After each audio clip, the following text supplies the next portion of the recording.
मान्यवर मुख्यमंत्री श्रीजुक्त मोहन चरण माझी एवं मान्यवर मंत्री राजस्व एवं विपर्यय परिचालना श्रीजुक्त सुरेश पुजारी गंजाम जिलार छत्रपुर ब्लॉक अंतर्गत लक्ष्मीपुर ग्राम पंचायत अंतर्गत नाउली ग्राम और रंगेलुंडा ब्लॉक अंतर्गत गेउंजु ग्राम पंचायत अंतर्गत गेउंजु ग्रामर अदिनिया वर्षारे हेउथिबा फसल नष्ट बुली देखिले।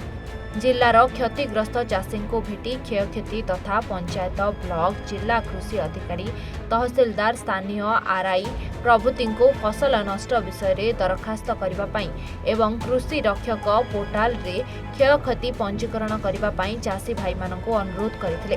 सरकार लोकमानक सहित रहिछंती सबुबेले लोकमानकु सहयोग करिवे। गंजाम जिल्ला रे ए पर्यंत 37,800 हेक्टर खरीफ फसल 822 हेक्टर पनीपरिबा अदिनिया वर्षारे नष्ट होइथिबा आकलन करा जायछि। एहा जोगु प्राय 61,540 संख्यक चाषी प्रभावित होइथिबा आकलन करा जायछि। एही गस्त समय वाणिज्य परिवहन खनि और इस्पात मंत्री श्रीजुक्त विभूति जेना मान्यवर मंत्री मत्स्य और पशु संपद श्रीजुक्त गोकुलानंद मल्लिक मान्यवर विधायक छत्रपुर श्रीजुक्त कृष्णचंद्र नायक मान्यवर विधायक दिगपहंडी श्रीजुक्त सिद्धांत महापात्र मान्यवर विधायक खलिकोट श्रीजुक्त पूर्णचंद्र सेठी मान्यवर विधायक चिकिटी श्रीजुक्त मनोरंजन ध्यान सामंतराय मान्यवर विधायक आस्का श्रीजुक्त सरोज कुमार पाढ़ी जिल्लापाल गंजाम श्रीजुक्त दिव्यज्योति परिडा आरक्षी अधीक्षक गंजाम और उभय अतिरिक्त जिल्लापाल गंजाम मुख्य उन्नयन अधिकारी तथा कार्यनिर्वाही अधिकारी जिला परिषद गंजाम और अन्यान्य वरिष्ठ अधिकारीगण एवं स्थानीय जनप्रतिनिधि प्रमुख एही कार्यक्रम में उपस्थित थिले। समस्त प्रकार विषय को गुरुत्वर सह सरकार विचार को नहीं एवं ताहा वर्तमान फील्ड रे ताहार आकलन दिबा पई फील्ड विजिट करिया पई निजे सरकार निजे बिल को आसीचंती धान क्षेत्र को आसीचंती एतिरे विभिन्न जिला को जेमिति मु कहली उपमुख्यमंत्री कनकवर्धन सिंह कटक और जगतसिंहपुर उपमुख्यमंत्री प्रभाती परिडा भद्रक एवं बालेश्वर खाद्य जोगाण और खाउटी कल्याण मंत्री कृष्णचंद्र पात्र केन्द्रापड़ा और जाजपुर एवं समवाय मंत्री प्रतिपल सामंत खोर्धा जिला गस्त कर फसल क्षेत्र आकलन कर आज निश्चित भाव फेरिकी सरकार को तांकर रिपोर्ट जनइबे एवं आज आम नयागढ़ गजपति सहित ये गंजाम जिलार संस्कृति कथा आपको कहली विशेष करके आमर ये गंजाम जिलार जहाँ आम किसी जगह देखिलु से विशेष करके गंजाम जिलार छत्रपुर ब्लॉक अंतर्गत लक्ष्मीपुर ग्राम ग्राम पंचायत अंतर्गत नाउली ग्राम और रंगेलुंडा ब्लॉक अंतर्गत गौंजु ग्राम पंचायत अंतर्गत गौंजु ग्रामर अदिनिया वर्षार होइतुवा फसल नष्ट बुलिकी ताकू आमे देखिचु। एथिरे चाषींकर सहित भेट हला सेमाने जो धान खेती होइची बा गजा हो जाइची जो धान गुड़िक मॉइस्चराइज हो जाइची जो धान गुड़िक डिस्कलर हो जाइची जो धान गुड़िक ताकू जदि आनिकरी प्रस्तुतिकरण करा जिवो ताहले आउ चाउल बाहरिबो नै सेगुड़िक खुद हो जिवो ये प्रकार विभिन्न अभियोग आमे चाषी को भेटिला परे सेमानकर अभियोग जहाँ शुणीचु ताकू मध्य ग्रहण करिछु। गंजाम जिले में ए पर्यंत 35,800 हेक्टर खरीफ फसल 822 हेक्टर पनीपरिबा अधिदिनिया वर्षारे नष्ट होइतिबा कथा ये आकलन रु जना पड़ी। यह जगु प्राय 61,540 संख्यक चाषी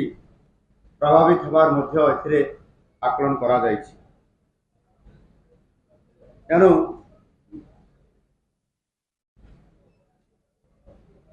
को पुनर्बार आउथरे आकलन करने जिलापाल को निर्देश दिखाई सारा राज्य में जो जदि किए आगु आकलन करिसंती पुनर्बार आउथरे आकलन करेंगे सरजमीन तदंत करेंगे से आरआई तहसीलदार बीडीओ कृषि अधिकारी एवं विभिन्न संपुक्त अधिकारी माने मध्य सेतिरे भाग नहीं पारिबे एवं निश्चित भाव में मु चाषी को प्रतिश्रुति मु दउछि सठिक आकलन आसिला परे प्रकृत क्षतिग्रस्त केते हेइछि एवं जो मानकु इंश्योरेंस क्लेम माध्यम रे सहायता मिलिबो क्लेम करिवा पई एवं जो माने एथिरे अंतर्भुक्त नाहंती सेमाने मध्य किबळी भाबरे सहायता पाइबे सेति पई चाषी कर पई सरकार चिंता करूछंती। मु आशा करिबी जे सेमाने तांकर क्लेम बा अनुरोध संपुक्त अधिकारी मानकु निश्चित भाबरे आसंता काली मध्य जो गोटे दिन एक्सटेंशन हैला एथिरे समाने तांकर क्लेम करि पारिबे। ये गोटे बड़ सुजोग अछि चाषी जो तार क्षति होती ताकू भरणा करिया पई सरकार सहायता करिया पई निजे एथिरे ताकू अपील करिसंती आ सेति पई ए गोटे दिन गुरुत्वपूर्ण दिन सेथिरे समान संपुक्त होइकरी याको निश्चित भाबरे करिया पई आजि ओडिशार चाषी मुहरे हस फुटिबा पई नुआ सरकार आसिला परे निरंतर भाबरे चाषी को विभिन्न प्रकार आर्थिक सहायता प्रदान करिबा पई योजनार विभिन्न स्कीम रे बा योजना रे कार्यकारी करूछंती। चाषी पीएम किसान रे 6000 पाउची सीएम किसान रे मध्य 4000 पाउची। ये दुईटी आर्थिक सहायता हिसाब रे जेतेबेले चाषी ता चाष कार्य आरंभ करिबा समय रु ताकू दिया जाउची जो थे कि चाषी 10,000 टंका प्रथम रू ही पाउची। यह अन्य कौन से राज्य रे एते आर्थिक सहायता मिले नहीं। ठीक सेमिति भाव में चाषी को मध्य धान कड़ी प्याडी पेकरमेंट रे मध्य 800 टंका इनपुट सहायता दिया जाउची। यह मध्य सर्वभारतीय स्तर में सबुठार अधिक और से दृष्टिकोण निश्चित भाव में आज तापर भी जो चाषी जो गोटे नेचुराल कालामिटी भितर ये अदिनिया वर्षाटी ये अंतर्भुक्त एपर्यंत हो पारि नहीं तापर आमे भी क्लेम करूचु जे याकू नेचुराल कालामिटी भितर याकू भी अंतर्भुक्त करा जाऊ बोली आगामी दिन में निश्चित भाव में तापर अधिक आमे केंद्र निकट में दाबी करूँ। आउ चाषी ये जो रिपोर्ट आसिला परे सरकार आकलन करिवे एवं चाषीर क्षय क्षति आकलन कला परे संपूर्ण जो चाषी पाइबार जहाँ हकदार हम चाषी जोटा पाइबा पई आशा रखी सरकार सेतिकी परिमाण आर्थिक सहायता जोटा क्षति होती क्षतिर आर्थिक सहायता भरण करबा पई निश्चित भाव में यत्नवान हेबे एवं सेथिपई आमे चाषी को संपूर्ण भाव में सहयोग करिया पई मध्य मु निवेदन करूची एवं चाषी को मध्य आपण मान जरिया रे मु निवेदन करूची आसंता काली सोमवार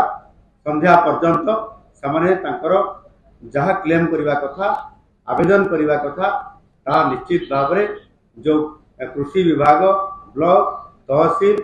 एवं खाद्य जोगाण ये अन्य जो विभाग अच्छी से तुरंत जाकरी अभियोग एवं से जो इंश्योरेंस क्लेम करवा ये समस्त कथा करंतु निश्चित भाव में सरकार छिड़ा होती एवं संपूर्ण भाव में आगामी दिन मानक खूब शीघ्र संपूर्ण भाव में क्षतिर भरणा करिवे एवं सहायता करिवे। धन्यवाद। गंजाम रु जगन्नाथ साहू रिपोर्ट A1 ओडिशा।